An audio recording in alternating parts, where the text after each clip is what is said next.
दोस्तों श्रीलंका को 214 रन बनाने थे भारत को हराने के लिए, लेकिन इसके बाद भारत की इस गेंदबाज ने श्रीलंका की बजा दी बैंड। जी हां दोस्तों, भारत और श्रीलंका की टीम के बीच एशिया कप का बड़ा मुकाबला आर प्रेमदास क्रिकेट स्टेडियम में खेला जा चुका है, जहां इस बड़े मैच में भारत ने टॉस जीतकर पहले बल्लेबाजी चुनी और उनका ये फैसला बेहद ही अच्छा साबित हुआ, क्योंकि इस मैच में कप्तान रोहित आक्रामक बैटिंग कर रहे थे और उन्होंने शानदार बैटिंग करते हुए इस मुकाबले में अर्धशतकीय पारी भी खेल डाले थे और पहले विकेट के लिए सुमन गिल के साथ 80 रनों की बेहतरीन पार्टनरशिप कर ली थी। लेकिन दोस्तों, जब इसके बाद वेल्डन लंगे गेंदबाजी करने उतरे तो उन्होंने इसके बाद पूरा खेल पलट दिया और भारत के एक के बाद एक 4 विकेट गिराकर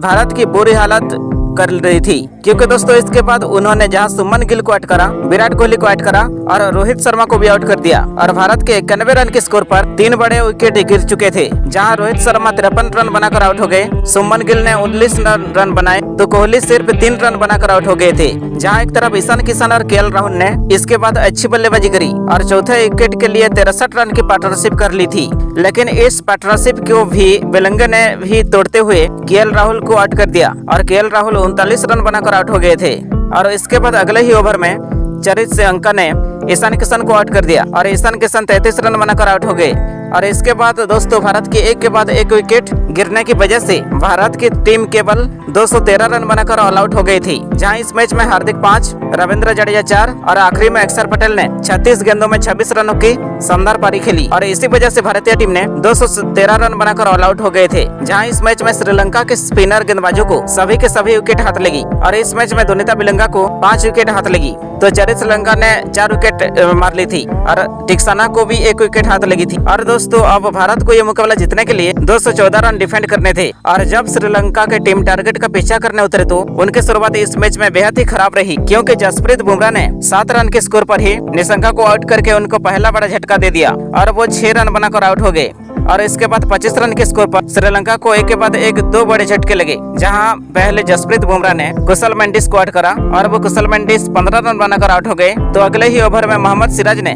करुणारत्ने को भी आउट कर दिया था और वो केवल 2 रन बना पाए थे। लेकिन इसके बाद समर विक्रमा और श्रीलंका ने श्रीलंका की पारी को संभाला, लेकिन इसके बाद एक के बाद एक करके कुलदीप यादव ने इन दोनों ही बल्लेबाजों को आउट कर दिया।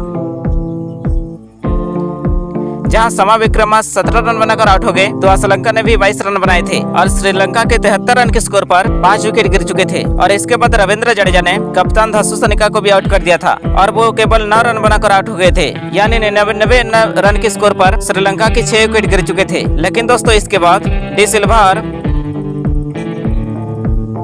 वेलंगे ने इसके बाद कमाल का प्रदर्शन करते हुए 7वें विकेट के लिए 63 रनों की शानदार पार्टनरशिप कर ली थी, जिसलिए इस मैच में श्रीलंका की जबरदस्त वापसी हो चुकी थी। जहां दोस्तों ये पार्टनरशिप भारत के लिए पूरी तरह खतरनाक होती जा रही थी और इस दोनों बल्लेबाज अपने 50 के करीब पहुंचते जा रहे थे। लेकिन इसी बीच 162 रन के स्कोर पर श्रीलंका को 7वां बड़ा झटका रविंद्र जडेजा ने देकर धनंजय डी सिल्वा को आउट कर दिया था और डी सिल्वा 41 रन बनाकर आउट हो गए थे। जहां उनके आउट होने के बाद हार्दिक पांड्या ने महेश टिक्सना को आउट कर दिया था